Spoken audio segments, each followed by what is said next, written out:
note, y'all. Hey. I want it to be a lot of a conversation. I'm going to talk some, but then I want it to be a conversation. Because it's the new year.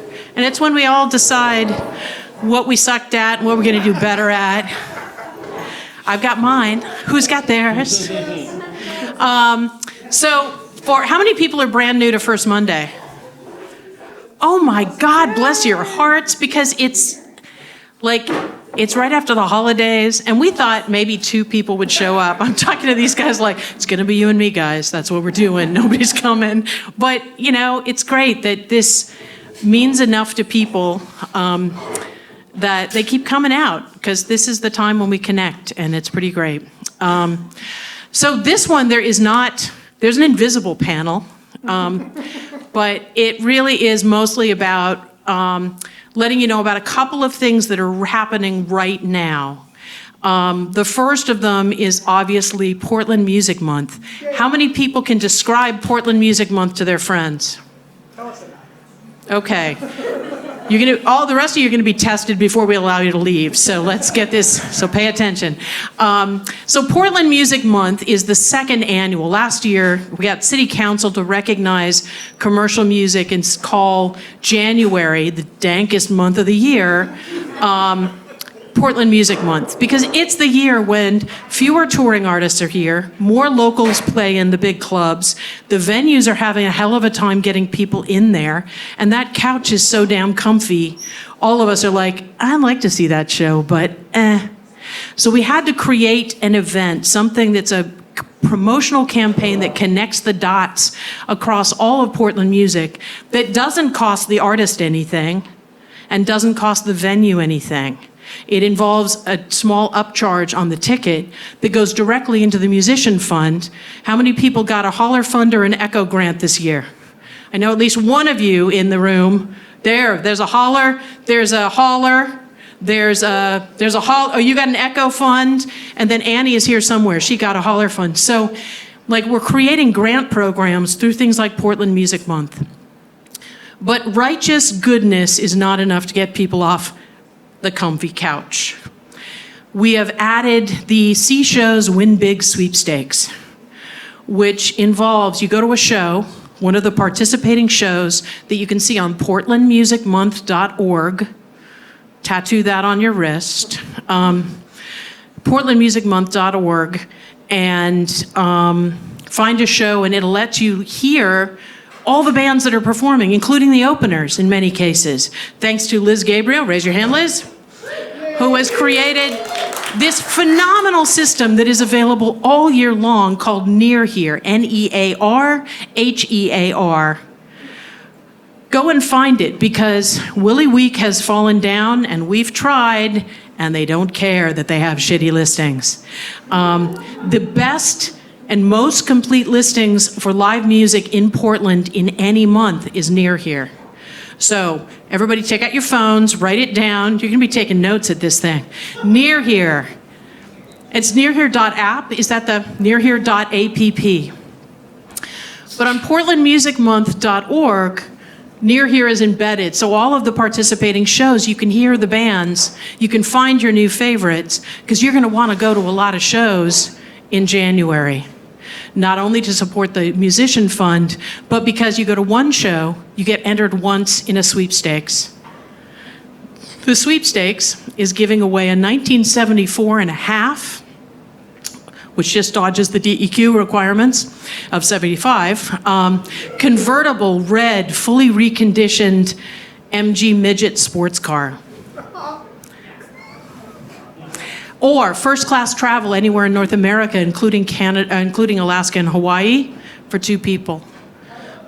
Or a super snazzy e-bike worth thousands of dollars. So we kind of cover the trains, planes. I contacted Amtrak, and I was like, I got planes, I got cars, I got bikes. Are you in? And they didn't respond. But they're incredible prizes. You go to one show, you get entered once. You go to 2 shows, you get entered 4 times. You go to 5 shows, you're entered 25 times. You go to 10 shows, you have 25 entries in a drawing. What? Oh yeah, no, you get 100. 10, it's math. It's math. Philip the other night was like, I don't think you're really suited to detail work. Each to their gifts, I yammer. So Portland Music Month, there are posters now over there and over there. And I brought posters, Philip brought posters with us. I need every one of you to take some and post them at your local eatery, the place you go to drink beer, the place you are in your neighborhood. Help me get the word out about this. We've also got, I think there are 18 TriMet buses driving around with big signs on the side of them, and we'll have weekly ads in Willie Week. We're doing everything we can to support music at no cost to the artist and at no cost to the venue, and to convince businesses and politicians that what we do has incredible value.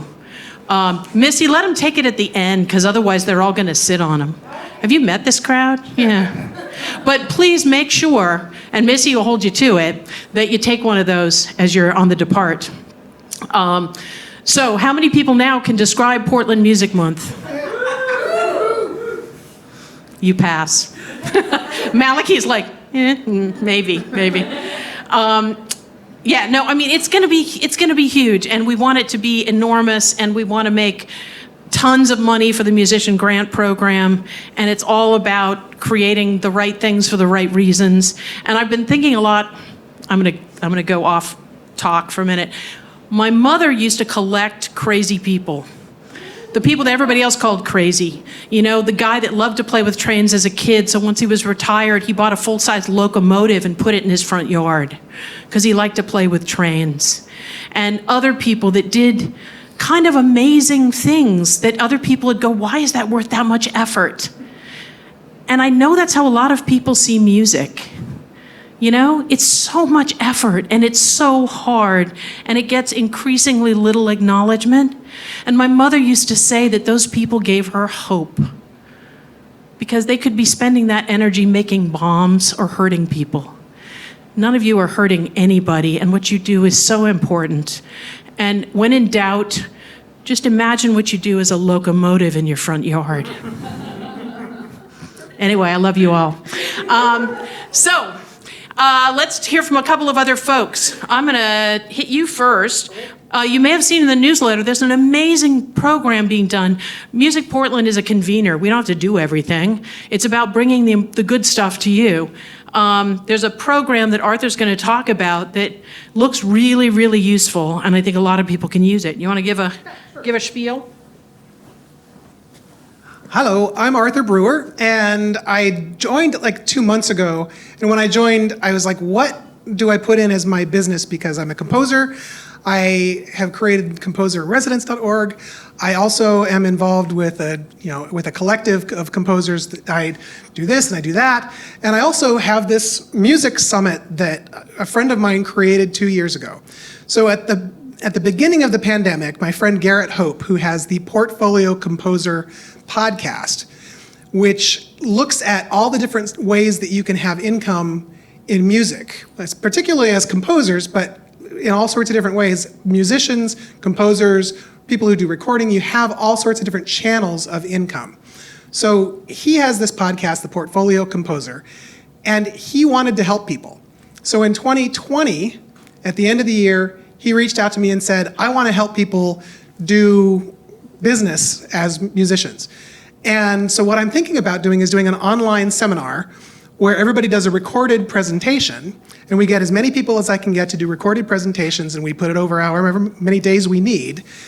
And it's create your own stimulus check was the idea of the 2021 event, the first event that happened.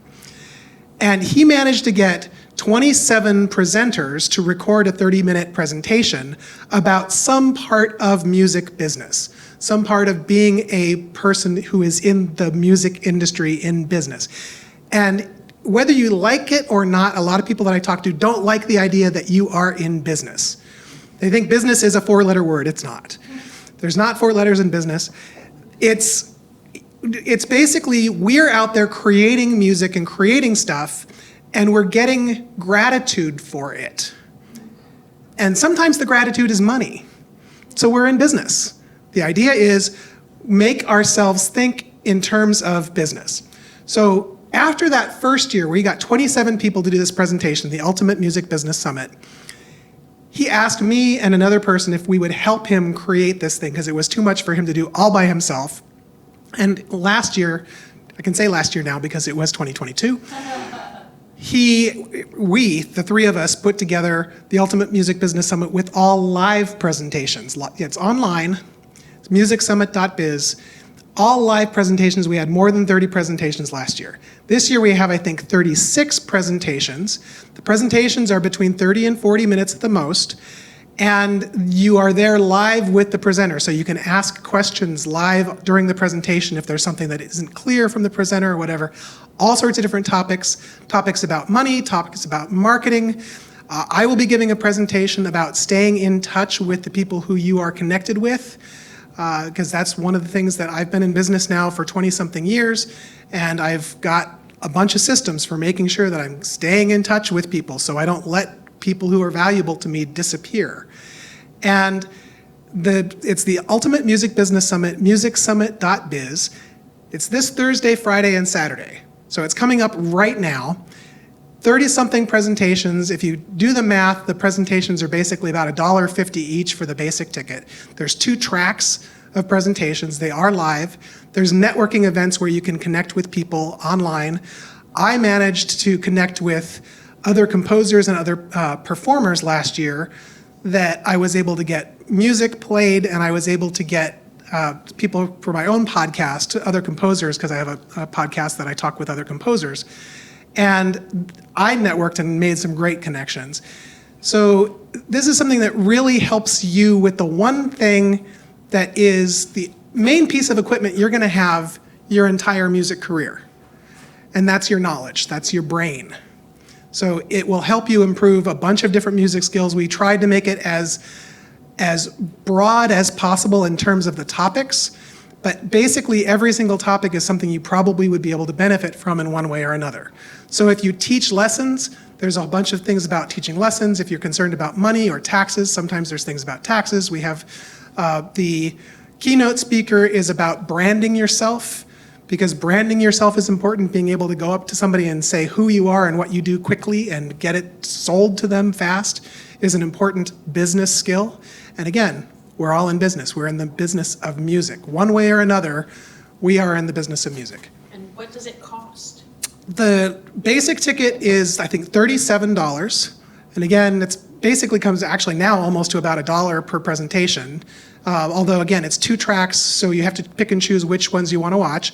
The VIP ticket is $197, but that gives you access to all of the presentations recorded for a year and gives you access directly to talk to the presenters after the presentations. So you'd be able to then just immediately go in and have a one-on-one conversation with any of the presenters. And if you're a student? And there are student prices, and off the top of my head, I don't remember what they are, but 17. they are. So yeah, discounted student prices as well. And again, it's Thursday, Friday, Saturday. It's an all-day event. If you do get the VIP ticket, you don't have to worry about being there for every single presentation or trying to choose which one you want to watch, because you can see them throughout the whole year. And there's an extra networking event, online networking. You can do it all from your own home. Don't have to turn your camera on if you don't want to, so you can be in your PJs. And I'm really proud of it. The whole point of us doing this event was to help people think of themselves in terms of the fact that, yes, whether we like the idea or not at first, we're in business, and that's not a bad thing. The idea of business is just, we're providing a service, we're providing art, we're providing things that make people happy, or in my case, I love making people cry. But we're in the business of doing that, and the way that people give us money for that is the way that they're representing their gratitude. And that's the way to think about it. We are in business, and it's not a bad thing, and improve our business skills every way we can. So musicsummit.biz, the event is Thursday, Friday, Saturday. You can get your tickets at musicsummit.biz, and if you have any questions, you can talk to me. I also have a QR code if you want to get there quickly. And it's in the newsletter. If you get home and you're like, damn, I meant to get that thing, it's in the newsletter I sent out today. So you can just click on the ad, and you'll get right to it. Thank you. Thank you.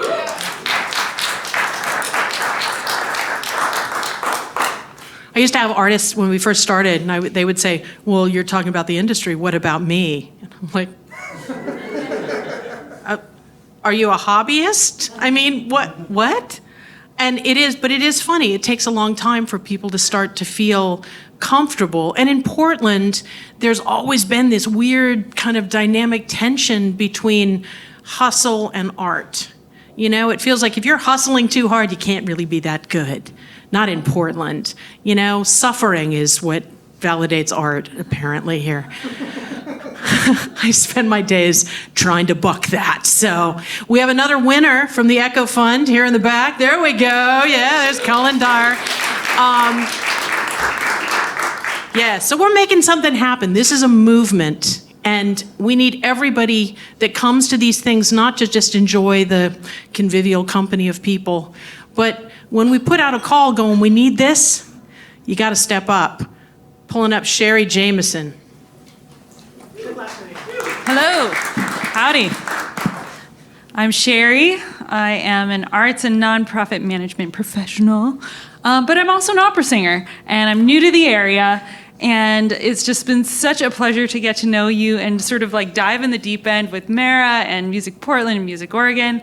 So I have another QR code for you all to scan here or pull out your phones and go to OregonMusicCensus.org.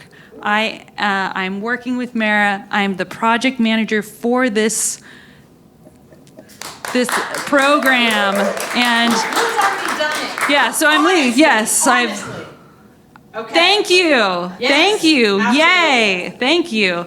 So, you know, whether you've completed it, whether it's open on a tab in your computer, you know, please fill it out. Make sure that is completed by January 15th. That is the hard deadline.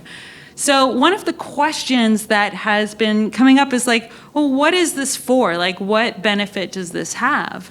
And I know she won't say it, but this lady works so hard to advocate and be the voice for independent musicians here in, not only in Portland, but now in all of Oregon. And it's hard to put like government and policy terms into, you know, direct benefits to everybody, but it's like it's like you feel it when it's not there. It's these little frustrations about noise ordinances or extra taxes or things that, you know, are kind of invisible, and you don't know that they can get better until they do. And so one of the things that the Oregon Music Census does is we're gathering the data from all of you for the very first time in Oregon's history. This is a historic event that the census is happening. We're gathering data to quantify independent musicians, all of you entrepreneurs who make their money, any kind of income in music. And what's important about that is that the state of Oregon has decided to study independent music as an emerging economic sector. Even though we know that it is not emerging by any means, and we know that money and what you make in music is not the value that you bring to the world, but it is the data that we can use and leverage in order to advocate for better conditions to make Portland and make Oregon a better place to be a professional musician. And in the long run, that's going to, like, rising tides lift everybody, right? So 5 minutes of your time, it's a completely anonymous survey. It is an economic survey, so we will be asking like ranges on like what y'all make per year in music-related businesses, or as a performing artist, or a composer, or educator. You know, yes. Yeah, that can be any income you have from Any income. angle of music. Yes, and there are, you know, categories that you fill up with, like generally like here's what I do, or there's a little other section that you can fill in exactly if it doesn't fit into the category that you think. So I just highly encourage you. Thank you to everybody who's already done it. OregonMusicCensus.org. Thank you. And also, Yeah. it's not something that's just members of Music Portland. It's No. every musician you Yes. know, tell them about this. Yes. And if you've already done it, we could really use your help in spreading the word. We're down to the last 2 weeks. January 15th is the deadline. We're trying to get as many people to fill this out as possible. Thank you very much. So to give you a sense, who's good at math in their head? Okay, Colin, okay, I got you, all right? Okay, all right. So CD Baby confirmed that there are 13,000 unique acts that publish new music onto their platform in the 5 years prior to COVID. 13,000 acts, let's call it 3 people per act. Track that, okay? Then we have recognized more than 1,200 music businesses across the state. All of them are employing people and doing all things, but let's look at each of them as a single thing. And let's look at the nearly 1,000 music venues that are both dedicated venues and mixed-use venues, hotels and places that have consistent music programs. That is, give me a rough number, Colin. About 40,000. We have 1,600 people that have taken the thing so far. 1,800. Oh, okay. Woo. So 1,800. That's not even 1%. The state legislature has asked. Okay, Mara convinced us that you matter. Who are you? If the answer comes back, we're this. That's what we're going to be for years. So there's a risk in doing this. And I need every single human in this room and every human, you need to take this and make clear what we have to lose in this moment. Because there is a promotions kit, it's called a resource kit at the bottom, OregonMusicCensus.org. You can click a link. It has things you can post on your social. It has things you can swipe and paste and send to all your friends. We need everybody to make this matter. Because otherwise, anything my organizations try to do in the future, they're going to say, oh, you're with music. Let's take a look and see what music is. Oh, it's that. It's going to kill us. So I need everybody, get out there and then convert other people into evangelists too. It's down to the wire. We're trying to get videos of people talking about, hold up a video to yourself and go, guys, seriously, this matters, pay attention, wave your arms, do whatever you need to do. Because if this thing comes through and is not successful, it's going to set us back from even where we were with no data. So please make it a priority. Because then we can do cool things. Yo. You have partners around the state that are helping you amplify this. Yeah, we've got cultural coalitions, we've got all different kinds of groups, we've got people that leaders in the music community and Sisters and Bend, and we've got manufacturers all over the state and things like that. We have 1,800 answers.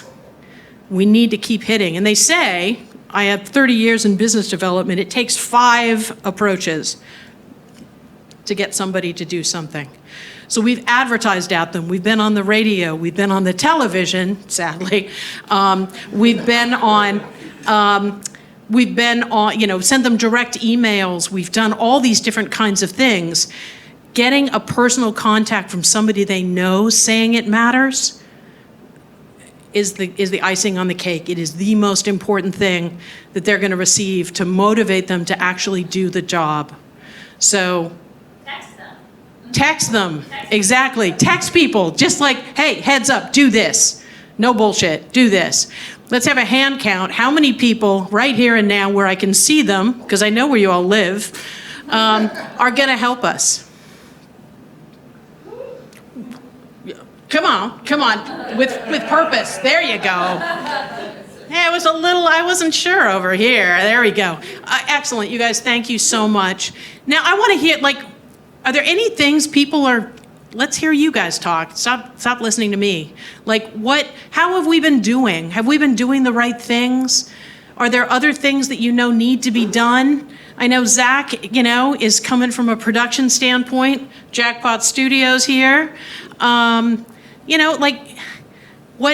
else can we be doing? I'm going to step away from the microphone, and I want people to tell. What do you need? What do you love? What do you wish? I'm going to play a banjo if you all don't talk. Not the banjos.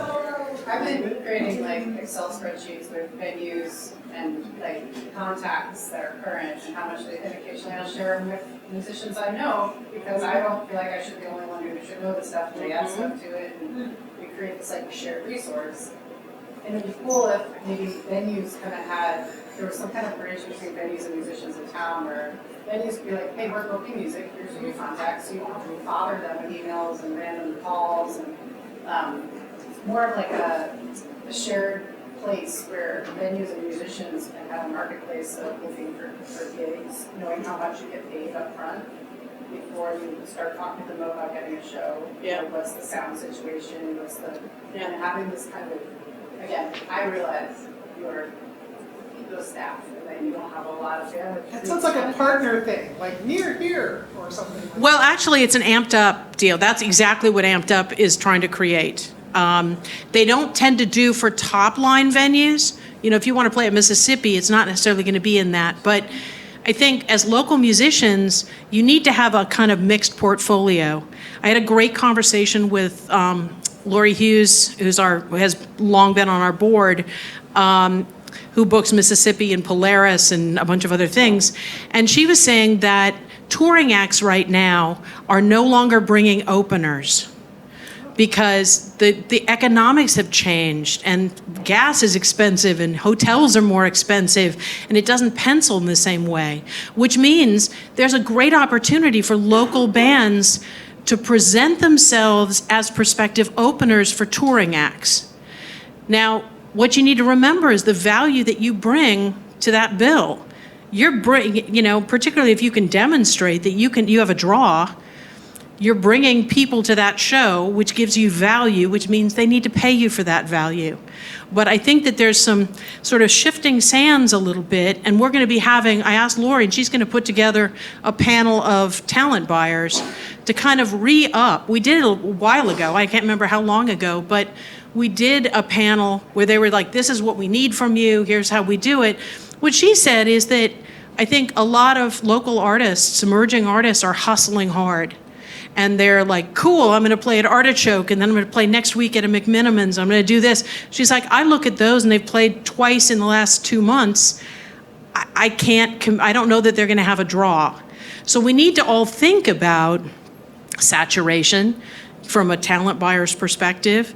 We need to think about the fact that the venues are being told they have to pay a $5,000 guarantee on a band that nobody knows, but they want to present, and they want a local opener that's really going to boost it up. But we got to make sure you guys get your value compensated, because in a lot of those situations, it isn't the same thing. So I hear you, and we've talked about that. I think Amped Up is doing a lot of that, and then we're working with the Cascadia Music Corridor Initiative with Alaska, British Columbia, Washington, Idaho, and Oregon to try and build that dynamic regional thing. You shouldn't have to say, I play locally or I do a big expensive national tour.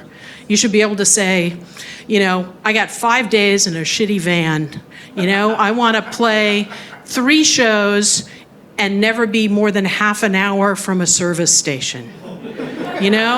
Like in my mind, that's what's possible, is that we create something here that's different than other places in the country, because we are different. And I think that we have the heart and the opportunity, with appropriate data and with good engagement, to make something different. I've got this dream that Oregon's going to become Canada, It could happen, come on. But it's like Canada acknowledges the value of this culture and invests in it. That is something we can convince them of. We can make them go, damn, business can't succeed without our music culture. Tourism isn't successful without our music culture. With it, they're both boosted. That's worth something. How do we build that here? And so if you guys aren't ready to like step up and whinge about something or clap at something, know that we keep wanting to hear. We need to hear. You know, my ask is not just that you do this for me. My ask is, what can I do for you? And what can this organization do for all of us? So keep it in mind, keep it hot. Who's going to promote the census? Awesome. We're going to have a great year. I love you all.